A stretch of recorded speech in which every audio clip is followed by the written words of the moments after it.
Muy buenos días. Vamos a continuar con nuestros videos de riesgo cardiovascular. Hoy vamos a ver cómo modificar el riesgo cardiovascular.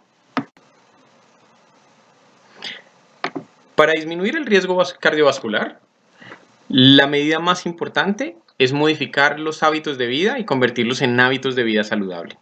Cuando hablamos hábitos de vida, estamos hablando de una alimentación balanceada, idealmente con un bajo consumo de grasas, un bajo consumo de sal y de carbohidratos y un aporte mucho mayor en el consumo de frutas y verduras. En el ejercicio, ahorita vamos a ver también más adelante qué recomendaciones tenemos de ejercicio, pero de las cosas que hay que tener presente es que el ejercicio debe ser formulado como si fuera cualquier medicamento. Debe haber una prescripción en tiempo, duración, la cantidad de ejercicio que debe hacer, la intensidad. El control del tabaquismo, que como veíamos en la presentación anterior es una de las medidas más importantes para controlar el riesgo cardiovascular. Tener un muy buen patrón de sueño, dormir las horas necesarias. En general estamos hablando de dormir cerca de 6 horas o más con un sueño que sea reparador e indagar adecuadamente ese patrón de sueño. Y el estrés, que el estrés, como decíamos, es un marcador muy fuerte de riesgo cardiovascular. Debe ser controlado y corregido, y no se les olvide indagar sobre esos factores que pueden estar afectando en el estrés o los tipos de personalidad y las medidas que pueden controlar el estrés. Hay algunas recomendaciones especiales, por ejemplo, estos son los objetivos de intervención que nos da la Sociedad Europea de Cardiología. Cuando hablamos de cada factor de riesgo, por ejemplo, para el tabaquismo, el objetivo es que no haya ninguna exposición de tabaco en cualquiera de sus formas. Hoy en día es importante indagar las diferentes formas de exposición al tabaquismo, porque no solamente tenemos el cigarrillo, está la pipa, está los usos de los vaporizadores que traen contenidos de nicotina. Hay muchas formas de consumo de tabaco hoy en día que deben ser evaluados. En cuanto a la dieta, la recomendación de la Sociedad Europea es un bajo contenido en grasas saturadas y centradas en productos integrales, en verduras, frutas y pescado, con un bajo consumo de sal y un bajo consumo de carbohidratos.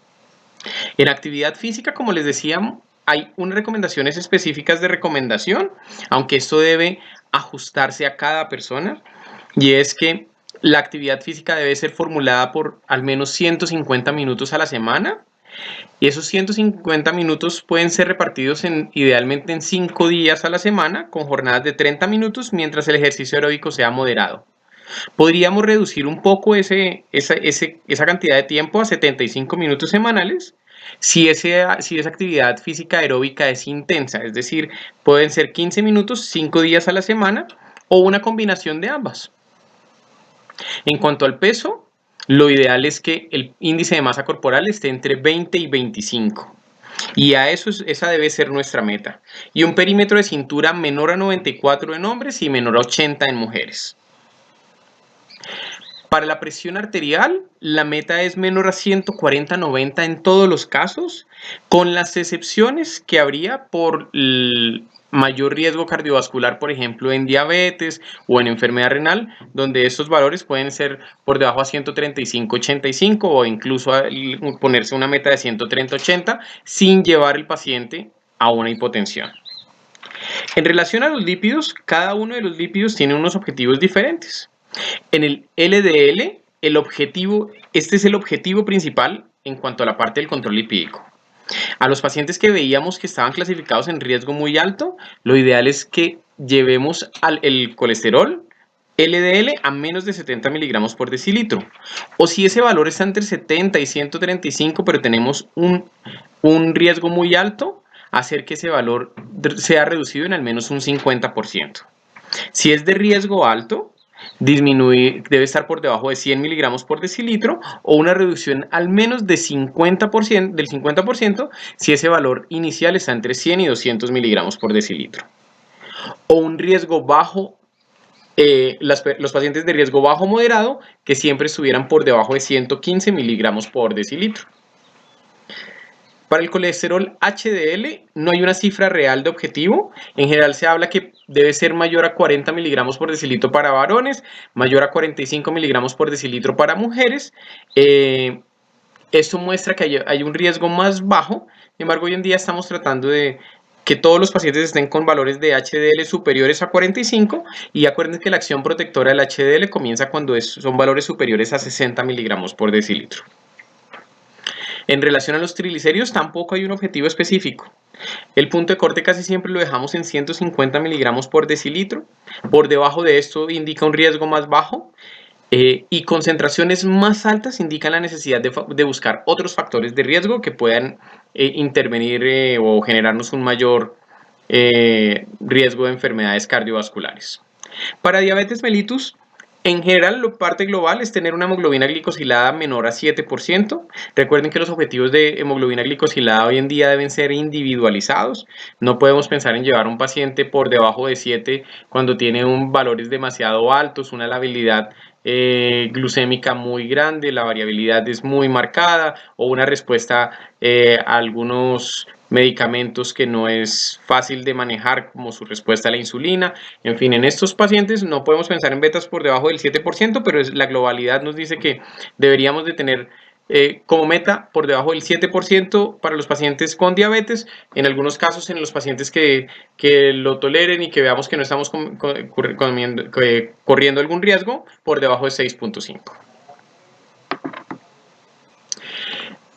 Por otro lado, la AJA tiene unas consideraciones que son importantes, unos factores que a veces se nos olvida evaluar según en algunos aspectos.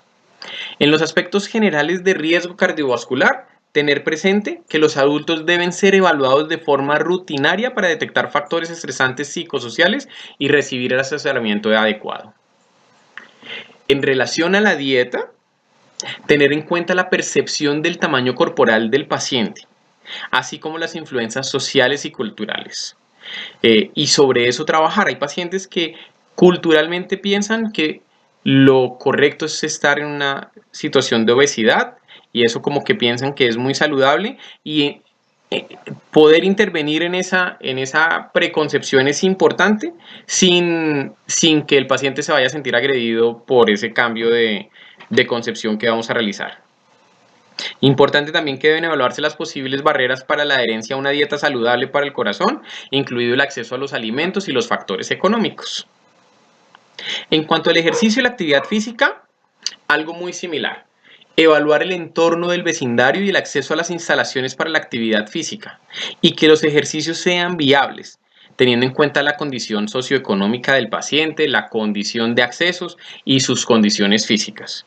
Tener presente que así pensemos que hacer una caminata es muy importante.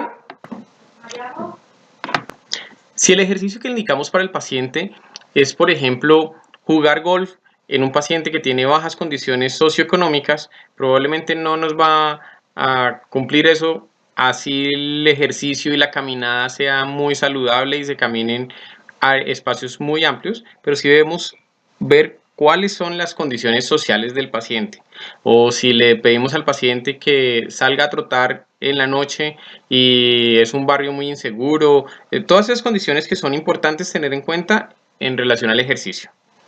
En cuanto a la obesidad, incluir la evaluación y recomendaciones de intervenciones para factores psicosociales estresantes, la higiene del sueño, que tiene un marcador muy fuerte en cuanto a obesidad, y otras barreras como el acceso a algunos alimentos, la parte psicológica que tiene el paciente frente a su concepción de algunos alimentos que debe consumir, la parte social en relación a la presión social frente al consumo de muchos alimentos, que debe ser tenida en cuenta.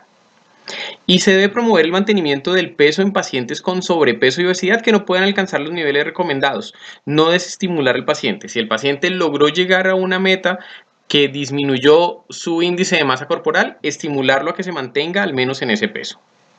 En cuanto a la diabetes mellitus, abordar todos los factores ambientales y psicosociales que incluyen la depresión, el estrés, la autoeficacia y el apoyo social, que son factores que hacen que no haya un buen mantenimiento de las condiciones de los pacientes con diabetes mellitus, no solo el control de los valores de glicemia.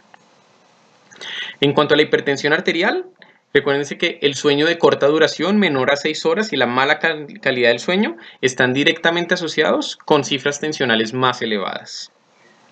Y en relación al tabaquismo, evaluar si el soporte social es un determinante potencial del consumo de tabaco para que si toda la sociedad lo está presionando para que fume y consuma tabaco, ver cómo se puede intervenir en ese punto, y que se recomienda considerar un apoyo social individualizado y grupal cuando sea necesario en aquellos pacientes que no es fácil que logren el abandono del tabaco. Bueno, muchas gracias.